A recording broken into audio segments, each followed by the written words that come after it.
বাবা সরকারি চাকরি করতো আর মা হাউস ওয়াইফ ছিল। তা দুই ছেলে মেয়েকে নিয়ে তাদের সুখে শান্তিতে সংসার ছিল।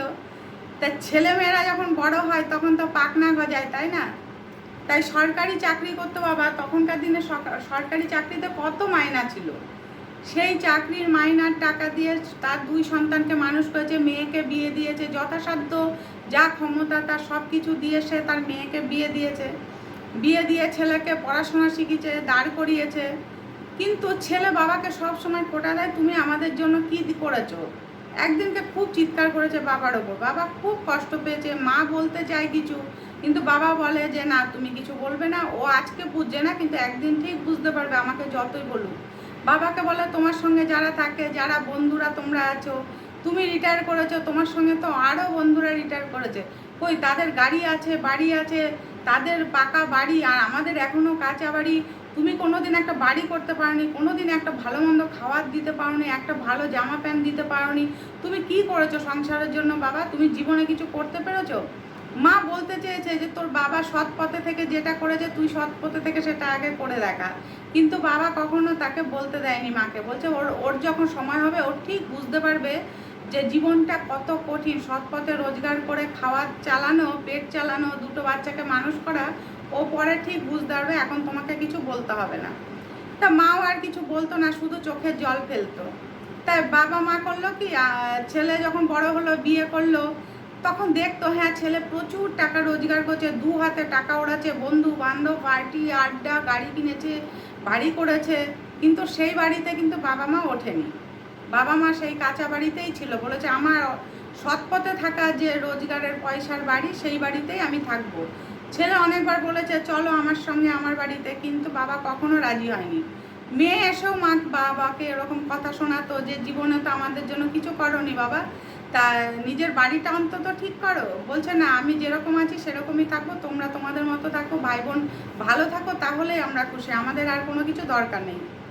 তখন ছেলে দু হাতে যখন রোজগার করছে, বাবা খালি মাকে বলতো তুমি ঠাকুরের কাছে প্রার্থনা করো তোমার ছেলের যেন কোনোদিন মানে অসময় না আসে, সবসময় যেন এরমভাবে যেন সুখে শান্তিতে থাকতে পারে। একদিন হঠাৎ বাবা মানে শুনতে পেল ছেলের বাড়িতে প্রত্যেক দিন লোক এসে টাকার তাগাদা করে। না, ছেলে টাকা নিয়েছে, সবার থেকে ধার নিয়েছে, সুদের ব্যবসা করতো সে। সুদের ব্যবসা করতে করতে এমন হলো একজনের তাকে ধার নিয়ে আর একজনকে সে সুদে টাকা দিত। তা এই ব্যবসা তো মোটেই ভালো না, কখনোই ভালো না। তা বাবা সবই জেনেছিল, কিন্তু ছেলেকে বোঝানোর চেষ্টা করেনি। কারণ সে যদি না বোঝে যে অসৎ পথে রোজগার যে কতটা খারাপ, সেটা তো তুমি না বুঝবে না, যতক্ষণ ধাক্কা খাবে ততক্ষণ বুঝবে না। তাই বাবা কখনো ছেলেকে প্রতিবাদ করেনি, কিছু বলেনি যে হ্যাঁ এখন দু হাতে রোজগার করছো, বউ বাচ্চা নিয়ে আনন্দ করছো, গাড়ি নিয়ে ঘুরছো, গাড়ি কিনেছো, বাড়ি করেছো, সব আনন্দ করো, তোমার আনন্দের দিন তুমি যখন বুঝতে পারবে তখনই যে শেষ হবে। কিন্তু এরকম করতে করতে সবার টাকা পয়সা নিয়ে ছেলে যখন আর শোধ করতে পারছে না, সবার থেকে ধার নিত, ধার নিয়ে নিয়ে একটা ওকে দিত, ওরটা ওকে দিত, এই করে করে সে গাড়ি বাড়ি করেছে। এবার সবাই যখন দেখছে গাড়ি বাড়ি করছে, অথচ তাদের টাকা কেন দিচ্ছে না, তারা ঘুরছে ফিরছে। তা বাবাকে সে তখন পাত্তাই দিত না, যে বাবা অসৎ। বাবাকে এসে আবার বলতো তুমি দেখো সৎ পথে রোজগার করে কি করেছো, আমিও তো সৎ পথে রোজগার করছি, দেখো আমি কি করেছি, আমি করে দেখালাম তো তোমাদের, আমি যে বাড়ি গাড়ি করতে পেরেছি। বাবা বললো ভালো তো, তুমি থাকো না, তুমি ওইসব নিয়ে, আমাদের সঙ্গে তোমার সম্পর্ক রাখার দরকার নেই। এবার একদিনকে যখন বাড়িতে পুলিশ এসছে যে তাদের টাকা পয়সা দিচ্ছে না বলে তারা থানায় ডায়েরি করেছে, কেস করেছে, তখন পুলিশ এসে যখন তার দরবারে মানে ঘরে ঢুকেছে, তখন সে দৌড়াতে দৌড়াতে বাবা মায়ের কাছে এসছে, তোমরা আমাকে বাঁচাও, তোমরা যদি এখন আমাকে না বাঁচাও বাবা, তাহলে আমি আর বাঁচবো না, আমাকে সবাই মেরে ফেলবে। তখন বলছে যে হ্যাঁ তুমি যে কাজ করেছো তার জন্য তো তোমার এটাই পাওনা ছিল।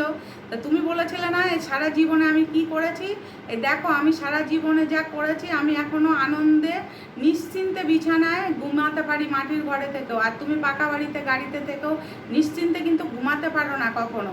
তাই দেখো আজকে তুমি এখন পুলিশের ধাওয়া খাচ্ছ, তবে তোমার জন্য আমি কিচ্ছু করতে পারবো না। তুমি যে পথ বেছে নিয়েছো সেই পথে যে সাজা পাবা সেটা তুমি পাও, তারপরে দেখা যাবে আমি তোমাদের জন্য কী করবে।